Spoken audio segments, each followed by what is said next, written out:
Hello guys, আসসালামু আলাইকুম। আশা করি আপনারা সবাই ভালো আছেন। এই যে দেখেন আমরাও ভালো আছি। এই যে দেখেন আমরা সুন্দর একটা জায়গায় আমরা সবাই মিলে ঘুরতে এসেছি।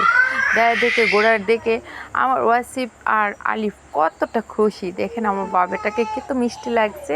এটা অনেক দিন আগের একটা ভিডিওটা যে আপনাদের সাথে শেয়ার করি না, এখন মোবাইল টিপতে টিপতে দেখতেছি। দেখা তো আমার কাছে অনেক ভালো লাগতেছিল আর মনে হচ্ছে এটা কেন শেয়ার করি না। দেখেছেন আমার বাচ্চাটাকে, মাশাআল্লাহ কত কিউট লাগছে। আজকে আলিফকে অনেক কিউট লাগছে, অনেক মিষ্টি লাগছে, অনেক ভালো লাগছে।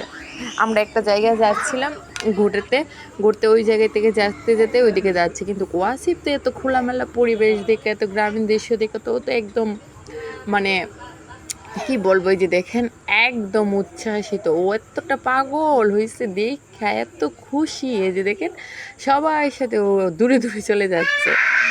ওইটার ব্রিজটার পরে বড় একটা এখানে একটা নদী ছিল, কিন্তু নদী আছিল, কিন্তু এখন তো পানি এখনো নেই। এখানে দেখেন মা ছেলে বসে কি সুন্দর সুন্দর পোস্ট নিয়ে নিলাম, মিষ্টি মিষ্টি পোস্ট। দেখেন কতটা মিষ্টি লাগছে, আমার ছেলেকে কত কিউট লাগছে, অনেক ভালো লাগছে। কি বলবো, মানে এই সময়ের অনুভূতিটা আপনাদের কাছে প্রকাশ করার মতো নাই। যে দেখেন এখানে পোস্ট নেওয়ার চেষ্টা করতেছিলাম। এই যে দেখেন মাশাআল্লাহ খুব সুন্দর হয়েছে। আমাদের সবার জন্য দোয়া করবেন আর আমাদের সবাইকে খুব ভালোবাসবেন। অবশ্যই আমাদের চ্যানেলটাকে অ্যাকসেপ্ট করে নেবেন। সবাইকে ধন্যবাদ, বাই।